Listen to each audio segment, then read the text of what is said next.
आप सभी का वेलकम है मेरे चैनल पे।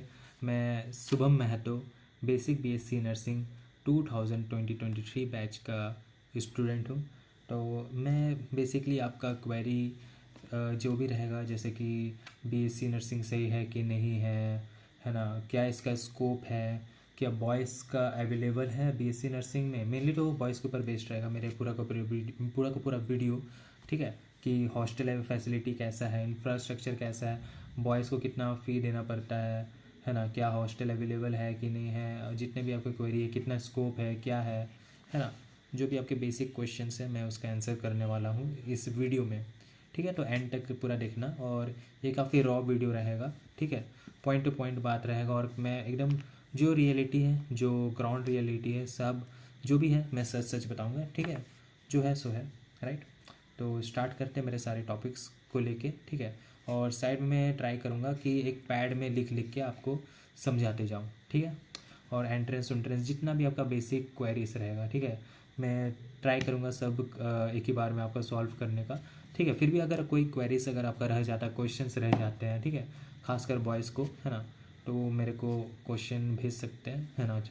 क्वेश्चन कैसे भेजेंगे, कमेंट सेक्शन में लिख देना, ठीक है, मैं आंसर कर दूंगा उसका, ठीक। तो चलो स्टार्ट करते हैं। सबसे पहले बॉयज़ से रिलेटेड ही मेरा रहेगा वीडियो, है ना, क्योंकि बॉयज़ के बारे में मतलब काफ़ी गलत गलत न्यूज़ बताया जाता है कि बीएससी नर्सिंग नहीं होता है बॉयज़ का रिम्स कॉलेज ऑफ नर्सिंग में, ठीक है। तो मैं सारा का सारा सॉल्व करूँगा। तुम जैसे मैंने अपना इंट्रो दे दिया, है ना, मैं अभी सेकंड ईयर में हूँ फ़िलहाल के लिए, ठीक है। और अभी थर्ड ईयर में भी जाने ही वाला हूँ, और 3 महीना का ही कोर्स बाकी है, उसके बाद मैं थर्ड ईयर तक चले जाऊँगा। तो लेट्स स्टार्ट। आप सभी का वेलकम है मेरे। अब इस कोर्स के रिलेटेड मैं बात करना चाहूँगा, मतलब गवर्नमेंट वाला ये सही कोर्स है कि नहीं है, इन सबको जानकारी, ये सारे जानकारी की नहीं है। जितने भी क्वेरीज हैं आपके, तो वह मैं रिजॉल्व करने के लिए आया हूँ। उसके बारे में बेसिक नॉलेज, बेसिक जो यहाँ का college of nursing RIMS Ranchi है वो कैसा हालत है, क्या ये सही कोर्स है कि नहीं है, इन सबको जानकारी, ये सारी जानकारी आपको देने के लिए मैं यहाँ पे हूँ। तो सबसे पहले बेसिक बीएससी नर्सिंग जो college of nursing RIMS Ranchi में है, तो पूरे झारखंड में बस एक ही कॉलेज है जो बीएससी नर्सिंग एफ ये देता है, मतलब गवर्नमेंट वाला। तो गवर्नमेंट कॉलेज बस एक ही है बीएससी नर्सिंग का पूरे झारखंड में, तो ये काफ़ी यूनिक बनाता है इस कॉलेज को। सबसे बड़ा प्लस पॉइंट तो यही है कि पूरे झारखंड में बस एक कॉलेज है, राइट। तो कंपटीशन मतलब काफ़ी हाई होता है इसके सीट के लिए। और टोटल सीट देखा जाए तो 50 है, और मेल स्टूडेंट को बस मिलते हैं 9 to 10 सीट। तो मतलब यहाँ पे भी 20% 80% रूल को माना जाता है। तो ऐसे है कि मतलब अगर मान लो 50 स्टूडेंट है, तो 50 स्टूडेंट में से 10 स्टूडेंट को ही मिलता है यहाँ पे एडमिशन। तो काफ़ी मतलब बहुत सारे चैनल ये गलत बात बताते हैं कि नहीं, रिम्स कॉलेज ऑफ नर्सिंग में मेल स्टूडेंट का एडमिशन नहीं होता। तो ये हम लोग का अब तीसरा बैच भी आ चुका है मेल स्टूडेंट्स लेके, नर्सिंग में मेल स्टूडेंट का तीसरा बैच भी आ चुका है, जो अभी अभी मेरे जूनियर से 2024 बैच के। तो उसमें भी 9 स्टूडेंट का एडमिशन हुआ है। और पोस्ट बेसिक में पहले भी बॉयज़ का एडमिशन होता था। 2014 बैच, बहुत सारे बैचेस थे, तो उस टाइम में भी एडमिशन होता था। और जो बीएससी नर्सिंग में जो बॉयज़ का एडमिशन है वो आपका 2023 से नहीं 2022 से स्टार्ट हुआ था। तो सबसे पहले ये तो इस पता चल गया कि हाँ, BSc nursing RIMS college of nursing में मेल्स स्टूडेंट का एडमिशन होता है। तो ये जो भी वीडियो है मैं रॉ वीडियो डालूंगा, ये कोई एडिटेड वीडियो नहीं रहेगा। तो ऐसे नॉर्मल बात हम लोग करेंगे, ठीक है। तो सबसे पहले ये तो कंफर्म हो गया, हाँ, मेल स्टूडेंट का एडमिशन होता है। टोटल 50 सीट्स है, 50 सीट्स में से 10 से 9 सीट मेल स्टूडेंट्स को मिलते हैं, राइट। तो ये रहा बेसिक बीएससी नर्सिंग। अब इस कोर्स के रिलेटेड मैं बात करना चाहूँगा, बेसिक बीएससी नर्सिंग। तो सबसे पहले नॉर्मल ग्रेजुएशन कोर्स से ये काफ़ी हट के है, ये एक प्रोफेशनल कोर्स है। तो अगर कोई सोच रहा होगा कि नहीं नहीं, मैं ये भी करूँगा और साइड में दूसरा कोर्स भी करूँगा, दूसरे एंट्रेंस की तैयारी करूँगा, तो काफ़ी डिफिकल्ट है आपके लिए। क्योंकि नॉर्मल बीएससी नर्सिंग मतलब नॉर्मल बीएससी में क्या होता है, नॉर्मल ग्रेजुएशन डिग्री में होता है कि बच्चे कॉलेज नहीं जाते हैं, बच्चों का थोड़ा सा फ्रीडम होता है, अटेंडेंस का उतना मारा मारी नहीं होता है नॉर्मली, मतलब ऐसे अटेंडेंस लगी जाती है। लेकिन यहाँ पे ऐसा कुछ नहीं है। सबसे पहली बात, अगर आप सोच रहे होंगे कि आप दूसरे कोर्स भी करेंगे, दूसरे एंट्रेंस एग्ज़ाम का भी तैयारी करेंगे और साइड में बीएससी नर्सिंग करेंगे, तो ये आपके लिए कोर्स नहीं है, साफ साफ। क्योंकि यहाँ पे क्लिनिकल पोस्टिंग में 100% अटेंडेंस होता है, ठीक है। और जो आपके थ्योरी वाले क्लासेस भी रहते हैं उसमें भी पर हर एक सब्जेक्ट में 85% अटेंडेंस होता है। तो आप ये सोच कर नहीं चल सकते हैं कि मैं दूसरे एग्ज़ामिनेशन का तैयारी करूँगा। वैसे काफ़ी लोग करते हैं, मैं आपको एंट्रेंस एग्ज़ाम की तैयारी करने से कोई नहीं रोकेगा, ठीक है। लेकिन वही है कि आपको टाइम नहीं मिलेगा, काफ़ी लिमिटेड टाइम रहेगा। अगर हाँ आप उस टाइम से भी अगर आप कुछ और चीज़ का तैयारी करना चाहते हो वेल एंड गुड, लेकिन मेरे हिसाब से तो आप दूसरे एंट्रेंस एग्ज़ाम का अगर तैयारी करना चाहते हैं बीएससी नर्सिंग का, ऐसा मतलब डमी या फिर कुछ इस तरह से अगर आप सोच रहे हो कि हाँ मैं साइड में बीएससी नर्सिंग करूँगा और साइड में दूसरी तैयारी करूँगा नीट उट की, तो आपके लिए कोर्स नहीं है। क्योंकि ये इसमें टाइम का आपको बहुत ही लिमिटेशन मिलेगा और अटेंडेंस काफ़ी ज़्यादा स्ट्रिक्ट है यहाँ पे, ठीक है। और अब तो यहाँ पे पंचिंग भी आ चुका है, फिंगरप्रिंट, फेस स्कैन, तो आपके लिए तो काफ़ी प्रॉब्लम वाला रहेगा, ठीक है। अब इस कोर्स के बारे में बताया जाता है, इस कोर्स बीएससी नर्सिंग के बारे में बताना चाहता हूँ। तो बीएससी नर्सिंग वैसे 4 साल का कोर्स है, उसमें उसी 4 साल में आपका 6 महीना का इंटर्नशिप रहता है। और जो मेन आप लोगों का क्लिनिकल ड्यूटी जो रहता है वो आपके तीसरे महीने से ही स्टार्ट हो जाता है। यस, तो ये काफ़ी अलग अलग रहा होगा क्योंकि तीसरा महीना से क्लिनिकल ड्यूटी, तो हाँ। तो जैसे आप फर्स्ट ईयर में आते हैं 3 महीने आपको कुछ बेसिक पढ़ाया जाता है, वाइटल साइंस लेना सिखाया जाता है, फिर आपको क्लिनिकल ड्यूटी भेजा जाता है। और जो फर्स्ट सेमेस्टर रहता है उसमें आपको ऑब्जर्वेशन बेसिस में डाला जाता है, ऑब्जर्वेशन करने के लिए डाला जाता है कि हाँ मतलब उस टाइम आपको मेडिकेशन वेडिकेशन कुछ देने से मना किया जाता है क्योंकि अभी तक पढ़ाया नहीं रहता है, पढ़ाई उतनी हुई नहीं रहती है। तो आप वहाँ पे वाइटल साइंस ले सकते हैं, हॉस्पिटल जाके डायरेक्ट आपको रिम्स कॉलेज ऑफ मतलब रिम्स कॉलेज में आप कहीं पे भी पोस्टिंग जहाँ रहेगा वह तो फर्स्ट ईयर में मेडिसिन एंड सर्जरी में ही पोस्टिंग मिलती है।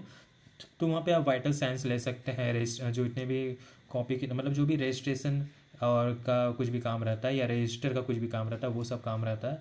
तो आपके 3rd मंथ से ही ये सब स्टार्ट हो जाता है, तीसरे महीने से ही। और उसके लिए काफ़ी लैंप लाइटिंग सेरेमनी होता है। हाँ मेरे कॉलेज में वैसे देखा जाए तो बहुत सारे जितने मतलब प्रोग्राम वोग्राम काफ़ी होते हैं, तो आपको इन्जॉयमेंट पूरा मिलेगा, ठीक है। मैं भी काफ़ी पार्टिसिपेट करता हूँ। तो बहुत सारे फंक्शंस होते रहते हैं, तो आपको मतलब ऐसे कि नहीं कुछ बोर्डम नहीं मिलेगा, ये गारंटीड है, ठीक है। क्योंकि यहाँ पे काफ़ी सारा कंपटीशन, आजकल तो स्पोर्ट्स भी ऐड हो गए, इस साल से तो स्पोर्ट्स कंपटीशन भी होना स्टार्ट हो गया है। और टीचर्स भी काफ़ी अच्छे हैं और सपोर्टिव है।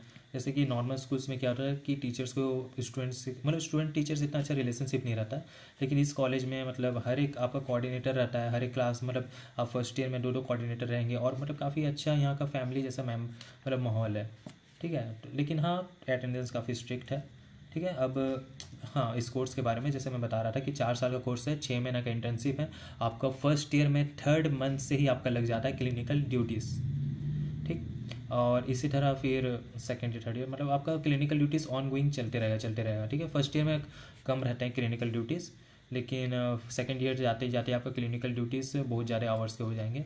तो आपको ऐसा रहता है कि इसमें जैसे कि आप कॉलेज गए हैं ना, अब मैं अपना बता रहा हूँ, जैसे कि अब 4th सेमेस्टर चल रहा है, तो सुबह को आपका रहता है 8 से मतलब पौने 1 बजे तक आप मान के चलिए आपका क्लिनिकल ड्यूटी होता है। और सेकेंड टाइम में आपका रहता है क्लासेस, ठीक है, 2 से 4 आपका क्लास रहेगा।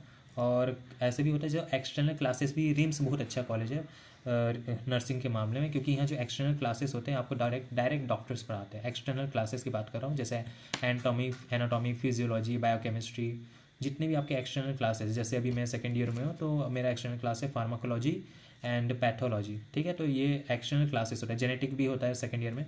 तो ये एक्सटर्नल क्लासेस में क्या होता है कि बाहर के टीचर्स आते हैं, है ना, या फिर आपको डॉक्टर्स पढ़ाते हैं, डॉक्टर्स पढ़ाते हैं। तो बहुत अच्छा यहाँ पे स्टडी है, ठीक है। सेकेंड ईयर में तो काफ़ी अच्छे हैं क्योंकि फार्माकोलॉजी डिपार्टमेंट में जितने भी हैं सब सीनियर रेसिडेंट पढ़ाते हैं। एनाटॉमी फिजियोलॉजी जो भी वो है उसमें जूनियर रेसिडेंट्स पढ़ाते हैं, लेकिन जूनियर रेसिडेंट जैसे कि वो एमबीबीएस कंप्लीट करने के बाद जो जूनियर रेसिडेंसी करने आता है वो पढ़ाते हैं। लेकिन आपका फार्माकोलॉजी जैसे सब्जेक्ट्स और सीनियर रेसिडेंट, यहाँ तक कि एचओडी ऑफ फार्माकोलॉजी भी पढ़ाते हैं। तो फार्माकोलॉजी तो बहुत अच्छा है अभी तक का जितना भी है। और हाँ आपको काफ़ी मज़ा आएगा क्योंकि डायरेक्ट आपको डॉक्टर्स पढ़ाएंगे। और वार्ड में भी आप बहुत कुछ सीख सकते हैं क्योंकि वहाँ पे भी आप डायरेक्ट डॉक्टर्स से एंगेज रहते हैं। वहाँ पे भी आपको न्यू न्यू बीमारियाँ, क्योंकि ये रिम्स है तो यहाँ पर क्या होता है मैक्सिमम पेशेंट जो रहता है वो रेफर्ड होके आते हैं, तो काफ़ी वैरायटी देखने मिलेगा, हाँ। जैसे गुलियन बार सिंड्रोम, ऐसे मतलब जितना भी है एसएलई, बहुत यूनिक बीमारी भी आप यहाँ पे देख सकते हैं, ऑटोइम्यून डिजीजेस।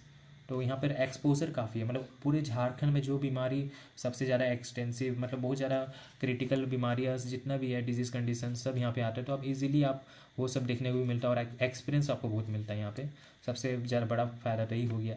ठीक है, तो जैसे कि फर्स्ट ईयर में जो है उस टाइम एनाटॉमी फिजियोलॉजी आपका मेन सब्जेक्ट्स रहते हैं, और F1 जो रहता है वो इंटरनल सब्जेक्ट में आता है, तो इस टाइप से। और एग्जामिनेशन भी काफ़ी सारे होते हैं। तो सबसे पहले कोर्स के बारे में बता दिया। अब इस कोर्स का क्या आपका फ़ायदा है, मतलब क्या ये कोर्स सही है सेलेक्ट करने के लिए। तो वैसे मैं बता दूं, अगर MBBS के बाद अगर कोई कोर्स है जिसमें आपका जो ये रहता है, मतलब नौकरी रहता है, नौकरी का अगर किसी में अगर 100% है पोटेंसी कि हाँ भाई मेरे को नौकरी मिल जाएगा ये कोर्स कंप्लीट करने के बाद, करने के लिए, है ना, मतलब ये कोर्स करने के बाद मेरे को नौकरी मिल जाएगा, तो MBBS के बाद मेरे हिसाब से BSc नर्सिंग ही है। क्योंकि BDS में भी ये प्रॉब्लम है कि आपको अपना क्लिनिक खुद खोलना पड़ेगा, और भी जितने भी आयुर्वेदा जितने भी हो गए, है ना, तो सब में आपको कुछ ना कुछ तो करना ही पड़ेगा अपना, मतलब कुछ ना कुछ इन्वेस्टमेंट करना पड़ेगा। लेकिन मेरे हिसाब से BSc नर्सिंग काफ़ी अच्छा स्कोप है MBBS के बाद। ठीक है, और यहाँ आपका तो काफ़ी झारखंड में फ़ायदा है कि अगर आपका रिम्स में हो गया तो आपका कंपटीशन तो ऐसे ही ठीक हो गया, आप तो मतलब टॉप 50 में आ गए पूरे झारखंड के। और यहाँ स्टडी भी बहुत अच्छा है, और मतलब आप मान के चलिए हर साल आपका कम से कम 10 से 15 एंट्रेंस एग्ज़ाम निकलता है BSc नर्सिंग का। जैसे आपका RRB हो गया, है ना, RRB हो गया, नॉर्सेट हो गया। नॉर्सेट तो एक साल में 2 बार होता है। ठीक है, और फॉरेन का भी काफ़ी अच्छा स्कोप है, और ऐसे नहीं कि आपका पे स्लिप कम होगा। ठीक है, अगर आप HR को हटा दें, HR को हटाने के बाद भी आपका पे स्लिप 60 to 70,000 तक चले जाता है। और HR अगर आप HA या HR जो भी आप अगर उसको इंक्लूड कर रहे तो आपका 90 to 98,000 भी चले जाता है, और वो टाइम के बाद तो इंक्रीज़ होते ही रहता है। बेसिक आप मान के चलिए कि सारा नेट पे उठ पे आपका मिला के 80,000 तक होता है। रिम्स में खुद 80,000 है, और अगर आप कहीं पे भी आप पूरे रिम्स में घूमिएगा तो यहाँ पर मैक्सिमम जो नर्सेस है, स्टाफ नर्स है, नर्सिंग ऑफिसर हैं, जितने भी हैं आपको रिम्स कॉलेज के ही मिलेंगे, रिम्स कॉलेज ऑफ नर्सिंग के ही मिलेंगे मैक्सिमम। यहाँ पे JNM कॉलेज भी है ना, अगर किसी को लगता है कि वो बायोलॉजी सब्जेक्ट नहीं लिया है, उसके 11-12 में बायोलॉजी नहीं था, तो वो JNM का भी कोर्स सेलेक्ट कर सकते हैं। और वैसे JNM और BSc नर्सिंग, हाँ चलिए अब एक और टॉपिक मैं बता देता हूँ, JNM और BSc नर्सिंग में क्या डिफरेंस है, what the difference between them. तो ये सबसे पहला डिफरेंस है कि वो 3 साल का कोर्स है, ये 4 साल का कोर्स है BSc नर्सिंग।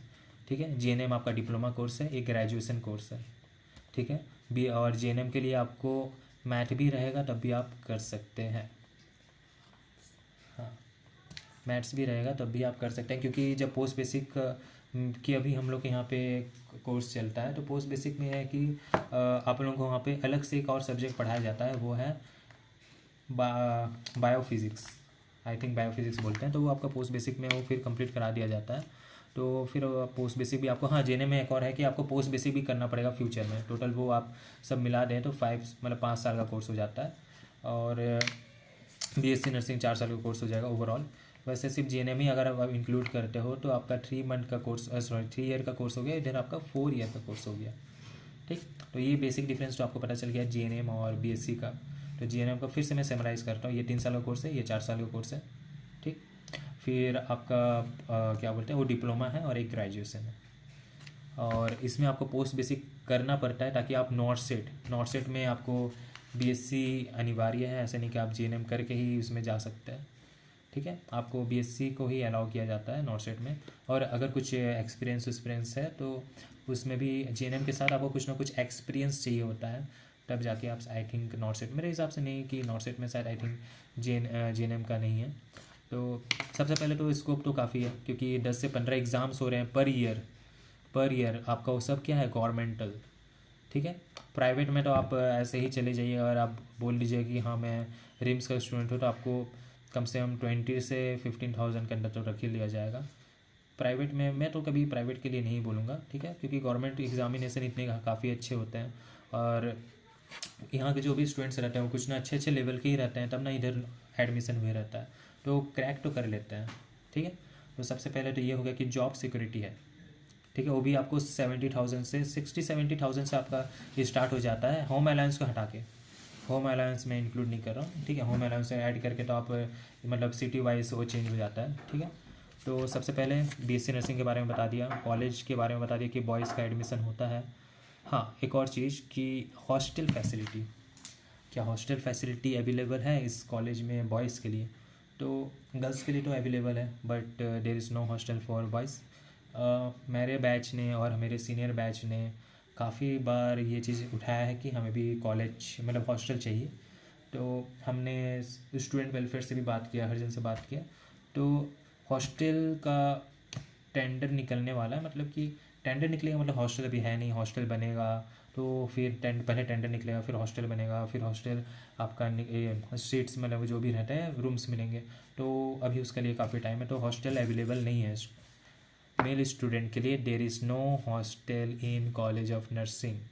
तो आप क्या कर सकते हैं कि आप मतलब इधर लोकेलिटी में बहुत सारे फ्लैट है, पीजी है।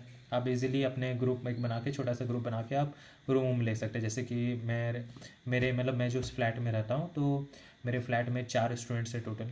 ठीक है, हम लोग मेरे को मिला के 4 स्टूडेंट हैं, और हम लोग करीब 2150 रुपी ईच पर्सन पे करते हैं। वैसे मेरा रूम काफ़ी हाई फाई है, तो इसलिए मेरा कॉस्ट इतना हाई जा रहा है। टोटल 8500 मान के चलो, बिजली का बिल मिला के इतना इस फ्लैट का प्राइस है। ठीक, इससे भी कम सस्ते में आपको फ्लैट मिल सकते हैं। हम लोग का इंडिविजुअल कॉस्टिंग आता है 2150 रुपी। ठीक है, तो ये अपना कॉस्ट है, मतलब ये रेंट का। और आपका मैथ्स का कोई दिक्कत नहीं है। मैथ्स का है कि आप MBBS से मैथ्स में भी खा सकते हैं। मैं हॉस्टल रेट में खाता हूँ, तो उसका भी खर्चा आपका 3000 रुपी जाता है पर मंथ।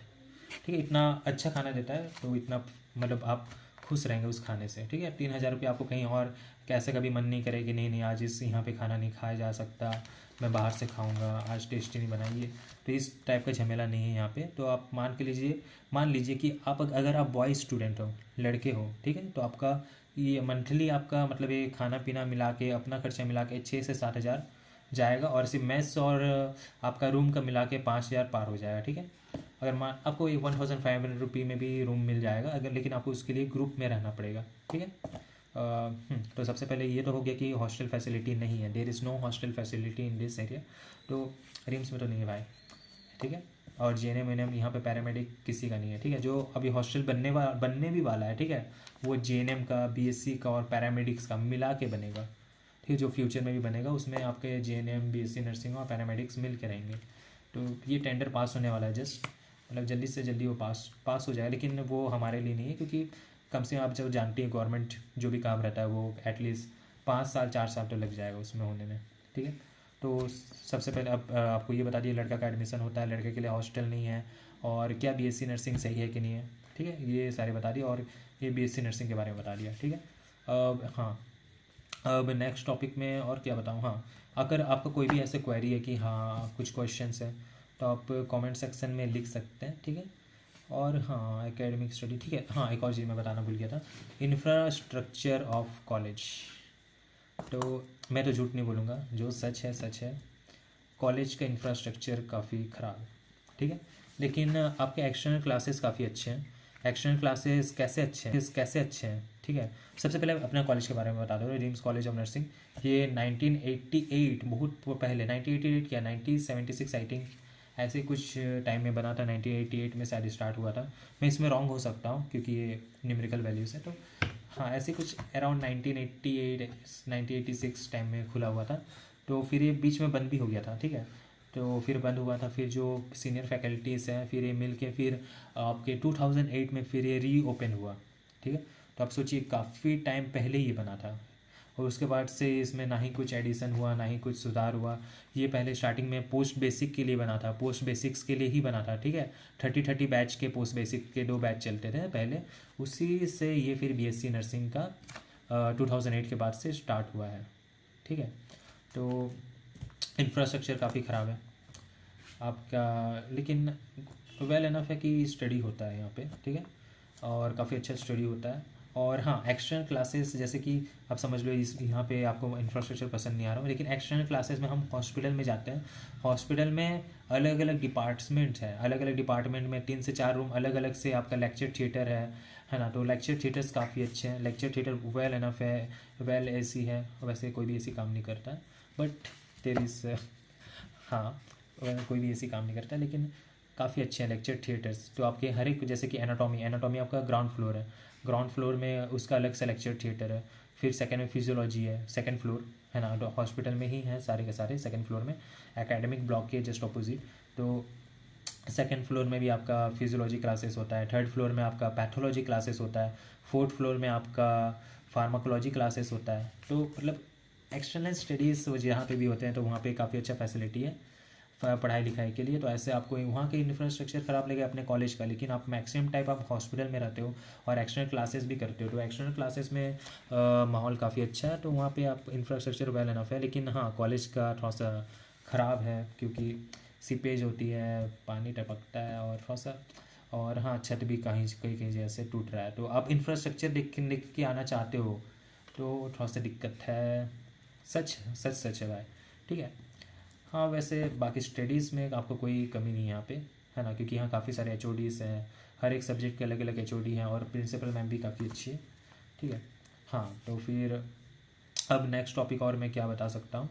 हाँ वैसे एग्ज़ाम, हाँ एंट्रेंस भी, एंट्रेंस का एग्ज़ाम पेपर आखिर कैसा रहता है ना। तो जेसीसी का जो एग्ज़ाम पेपर है बीएससी नर्सिंग का, तो 50-50-50, 50-50-50, 50 फिज़िक्स, 50 केमिस्ट्री, 50 बायोलॉजी, ठीक है। 50 क्वेश्चन फिजिक्स के, 50 क्वेश्चन केमिस्ट्री का, 50 क्वेश्चन बायोलॉजी के। तो मेरा आया था फोर्थ रैंक आई थिंक, है ना, बहुत पहले 2023 में जो एग्ज़ाम हुआ था जेसीईसी का, फोर्थ या फिफ्थ रैंक था मेरा। मेरे को भी ठीक से याद नहीं है क्योंकि अलॉटमेंट वाले ही मैं याद करके, सीट अलॉटमेंट जब मेरे को सीट मिल गया था तो सेकंड था उसमें, वो मेरे को क्लियर याद है, लेकिन इसका तो याद नहीं। हाँ इसका फोर्थ या फिफ्थ रैंक था मेरा। तो इसमें मेरे आए थे 122 मार्क्स और बायोलॉजी में शायद मेरा 50 में 50 आया था। बाकी में ऐसे कुछ आया था 122 मार्क्स, ये रफ मेरे को जितना याद है मैं बता रहा हूँ। तो मैंने क्या किया था इसमें पास होने के लिए कट ऑफ को क्रैक करने के लिए, या फोर्थ रैंक जो भी रैंक था मेरा, ठीक है, उस रैंक तक या फोर्थ या फिफ्थ रैंक में लाने के लिए, तो सबसे पहले क्वेश्चन का जो लेवल है काफ़ी इजी है, ठीक है। इस fill in the blanks type questions रहता है, मतलब एमसीक्यू ही है, लेकिन जो आपका कॉन्सेप्ट इसमें कुछ नहीं लगता, ना ही न्यूमेरिकल क्वेश्चंस आते हैं। मेरे टाइम में तो न्यूमेरिकल क्वेश्चन एक भी नहीं आता।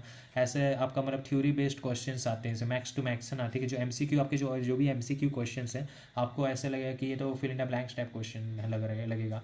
मीन्स आप क्वेश्चन रीड करो आपको आंसर आ जाएगा इस टाइप से, मतलब आपको एमसीक्यू के जो ऑप्शन है वो भी रीड करने की जरूरत नहीं रहते हैं, इस टाइप का ईजी क्वेश्चन रहता है इसमें, ठीक है। मेरे टाइम में तो ऐसा था, न्यूमेरिकल वैल्यू एक भी नहीं आता है, पहली बात न्यूमेरिकल वैल्यू जीरो। जैसे कि सबसे ज़्यादा क्वेश्चन मेरे टाइम में प्रिज्म, मतलब ये से आया था ऑप्टिक्स से, तो इसमें प्रिज्म क्या होता है, ठीक है, ये इस टाइप से क्वेश्चन थे। वाटर ड्रॉप में कौन सा फेनोमेना लगता है, ठीक है, का जो भी था इस टाइप से, रिफ्रैक्शन रिफ्रैक्शन काफ़ी इजी। केमिस्ट्री में भी ऑन द पॉइंट से, सो आपको बिना मतलब जो भी मेमोराइजिंग वाले क्वेश्चन ज़्यादा थे, ठीक है। एमसीक्यू जितने भी थे आपको ऐसा लगा कि सिर्फ ये एक वर्ड मिसिंग है, उस वर्ड को बताओ क्या है ये। केमिस्ट्री में भी आपका फ्लैक्स, मतलब जो भी, मतलब थोड़ा सा जस्ट इजी क्वेश्चंस रहते हैं। आप थोड़ा सा अगर सिर्फ रीडिंग मार के ही चले जाओगे तो आई थिंक वेल एनफ है। और कोई अगर नीट की तैयारी करके एडमिशन ले रहा है तो उसके लिए तो और इजी है। नीट के एडमिशन, मतलब नीट का जो भी तैयारी कर रहा है, अगर नीट में उसका 500 प्लस आ रहा है तो वो काफ़ी ईजिली इसमें तो एडमिशन ले लेगा। हाँ नीट के जरिए आपका कोई एडमिशन नहीं होता, लेकिन अगर आप नीट एग्ज़ाम दे रहे हो और आपका 450 या 500 के अराउंड कुछ मार्क्स आ रहा है, तो आपको काफ़ी इजीली आप इस एग्ज़ाम को क्रैक कर लोगे, क्योंकि दोनों तो सेम ही है, सिर्फ इसमें ही फ़र्क है कि आपका सबका इक्वल वेटेज है, ठीक। एग्ज़ाम भी काफ़ी इजी पेपर ही आता है। और कैसे तैयारी करें, तो मेरे हिसाब से एक बार रीडिंग मार लो भाई। केमिस्ट्री और बायोलॉजी जो रीडिंग चीज़ है वो तो आप रीडिंग मार लो। और फिजिक्स वाला पार्ट से भी fill in the blanks type questions आते हैं, है ना, मतलब आप समझ रहे हो, जैसे कि एक लाइन है इसमें एक चीज़ मिसिंग है, उसी का एमसीक्यू दे दिया रहता है। तो काफ़ी थ्योरेटिकल क्वेश्चंस होते हैं, ना कि न्यूमेरिकल क्वेश्चंस। तो ऐसे नहीं कि आप सिर्फ न्यूमेरिकल दिन भर न्यूमेरिकल्स बना रहे हो, नो। डायरेक्ट फार्मूला पूछ लेगा, है ना। फार्मूला भी नहीं, मेरे हिसाब से फार्मूला भी बहुत ही कम पूछता है। आपका जो थ्योरी बेस्ड क्वेश्चंस रहते हैं ना, कि इस मशीन को क्या बोलते हैं, एक्सरे क्या होता है ना, कि क्या विवग्योर का सीक्वेंस बताओ, ये इस काफ़ी इजी क्वेश्चंस आते हैं। मेरे टाइम में तो इस टाइप का क्वेश्चन आते हैं, अब का पता नहीं। आप लोग आप प्रीवियस ईयर क्वेश्चंस पेपर देख लेना, और ज़्यादा पुराने में मत जाना, ठीक है। 2023 2024 वाला देखना, उसी से देखना, ठीक। हाँ तो और क्या बता सकते हैं, आप कुछ भी क्वेश्चंस है ना। उससे रिलेटेड फ़ीस, हाँ फ़ीस और बॉन्ड के बारे में बता दे रहा हूँ। तो जब मेरा एडमिशन हुआ था उस टाइम बॉन्ड था 5 लाख रुपये। काफ़ी ज़्यादा आपको लग रहा होगा बॉन्ड। मैंने जब स्टार्टिंग में बॉन्ड पढ़ा था तो मेरे को 5,50,000 लगा था। मेरे को भी भरोसा नहीं हो रहा था कि 5 लाख भी हो सकता है। तो हाँ, इस कोर्स का 5 लाख रुपये है। बाकी सब स्टेट्स में 1 लाख 2 लाख होते हैं, लेकिन मेरे स्टेट में 5 लाख है। अब ये क्वेश्चंस आता है कि ये इसका 5 लाख क्यों है, क्योंकि एक ही कॉलेज है पूरे झारखंड में, बस एक ही कॉलेज है बीएससी नर्सिंग का, तो इसलिए काफ़ी स्ट्रिक्ट है। अगर आप 5 लाख आपका लग ही जाता है, ठीक है। अब जब न्यू बैच आया अभी 2024 वाले बैच, तो वो बता रहे थे कि अब बॉन्ड थोड़ा सा कम हो गया है, 2 लाख रुपये हो गया है। तो खुशी मना हुआ है। अगर किसी को लगता है कि कोई एग्ज़ाम का तैयारी कर रहा है तो 2 लाख रुपये देने का रेडी है ना। एंट्रेंस में अगर निकल जाता है उसका, और 2 लाख रुपये देने के लिए रेडी है, तो वेल एंड गुड उसके लिए भी। तो अभी 2 लाख रुपये हो गया। अब क्या पता नेक्स्ट ईयर चेंज हो जाए या फिर इस ईयर चेंज हो जाए, कुछ भी हो सकता है, ठीक है। तो बॉन्ड तो काफ़ी ज़्यादा है, पहले ही जान लो। अगर आप सोच रहे हो कि नहीं नहीं मैं अपना डॉक्यूमेंट्स जो है ऐसे ही लेके चले जाऊँगा, तो ये इम्पॉसिबल है। बॉन्ड तो काफ़ी ज़्यादा है। और फीस का तो आपका पर ईयर जो मेल के लिए फ़ीस है आपका, स्टार्टिंग में आपको जो एडमिशन सब मिला के सिक्योरिटी मनी मिला के आपका 10,200 रुपीज़ समथिंग है। और ये मेल्स का ज़्यादा है, फीमेल्स का कम है, क्योंकि फ़ीमेल का ट्यूशन फ़ी है वो गवर्नमेंट पे करता है, ठीक है। फ़ीमेल का 5,000 अराउंड में सब हो जाता है। और जो रियल फ़ी है मतलब सिक्योरिटी मनी हटा के, वो आपका 8,200 समथिंग है, ठीक है। अब नेक्स्ट ईयर चेंज हो जाए, इस साल चेंज हो जाए तो अलग बात है, लेकिन अभी इतना ही है भाई, ठीक है। 8,000 रुपया लेके ही आना। वैसे काफ़ी लंबा प्रोसीजर होता है, ओरिएंटेशन होता है, आपका वेरिफिकेशन होता है, काफ़ी कुछ होता है, बहुत सारे डॉक्यूमेंट्स बनाने होते हैं, तो 3-4 दिन लग जाता है जब आपका काउंसलिंग होगा, ठीक है। और क्या बता सकता हूँ मैं आपको, क्वेश्चंस लिख देना कमेंट सेक्शन में, ठीक है। किसी को और डाउट है ना, कि मेल्स के और क्या क्या है। स्कोप तो भर भर के स्कोप, एकदम अच्छा खासा स्कोप है, ठीक है। मेरे रूममेट में जीएनएम का स्टूडेंट भी है ना, तो वो भी उस जीएनएम का भी काफ़ी अच्छा हाल है, ठीक है। सब स्कोप काफ़ी अच्छा है बीएससी नर्सिंग के लिए। और अगर आप इस कोर्स को अगर आप सिलेक्ट कर रहे हो अपने फ्यूचर के लिए, तो मेरे हिसाब से सबसे बेस्ट आपने डिसीजन लिया है, ठीक है। मेरे को भी 1 साल लगा था कि समझने में, क्योंकि 1 साल मेरे को भी लगा था कि ये कोर्स क्या है क्या नहीं है, ठीक है।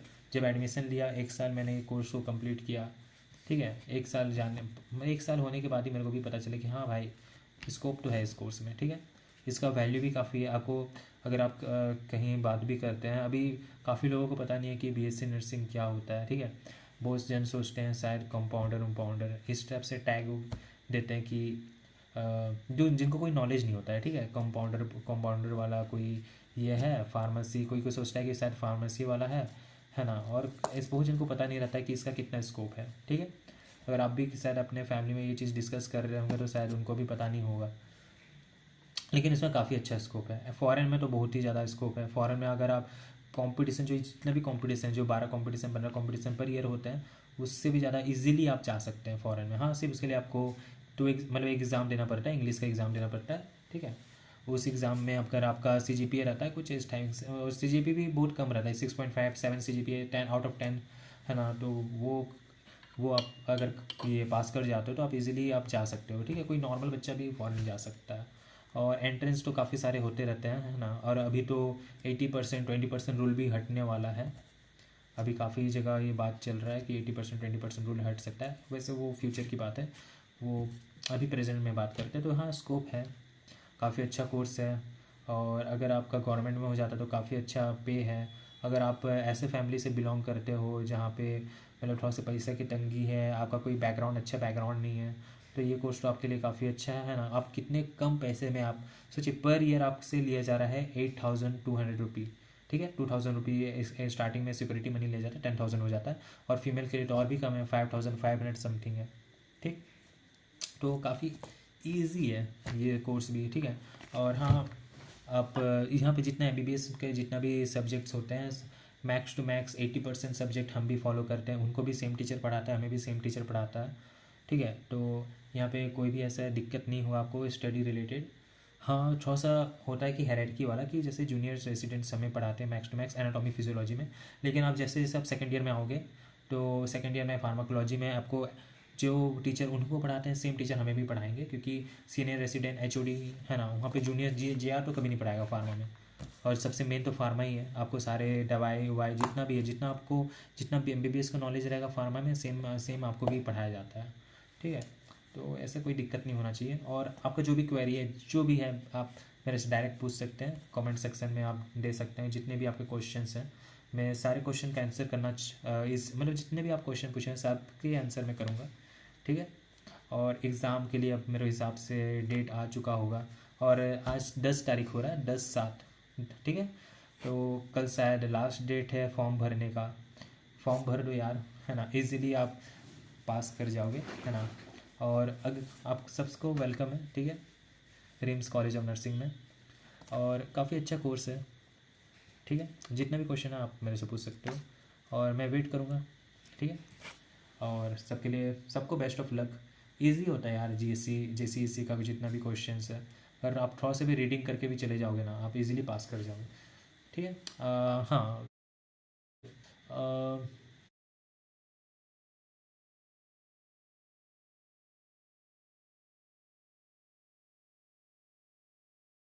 आप सभी का वेलकम है। मेरा नाम शुभम महतो है। तो चलो इस वीडियो का एंड करते हैं, राइट। तो सबको बेस्ट ऑफ लक यार, जेसीईसी का जो भी आपका एग्जामिनेशन जब भी होने वाला है, अगर आप आज से भी स्टार्ट कर दोगे पढ़ना, है ना, आज से भी स्टार्ट कर दोगे पढ़ाई लिखाई, आज से भी स्टार्ट कर दोगे, तो काफ़ी इजी होता है यार क्वेश्चन, है ना। आपके अगर अराउंड 455 मिनट भी अगर नीट के जो भी आप एंट्रेंस एग्ज़ाम कुछ भी दिए होगे, तो अगर उतना ला रहे हो तो आपको तो एकदम ऐसे ही मिल जाएगा। ठीक, काफ़ी इजी होता है, इजी रहता है ये। ठीक है, तो इसलिए अच्छे से मेहनत करो। कुछ दिन बाकी है, कुछ महीने बाकी है ना, एक महीना का ही बात है आई थिंक, है ना। जल्दी से जल्दी शायद आप लोगों का हो जाएगा, है ना। और बेस्ट ऑफ लक सबको एग्ज़ाम के लिए, ठीक। और मैं वेट करूँगा आपका इसी कॉलेज में, जल्दी से आना, काउंसलिंग वाउंसलिंग करके मेरे से मिलना। Okay, bye bye. तो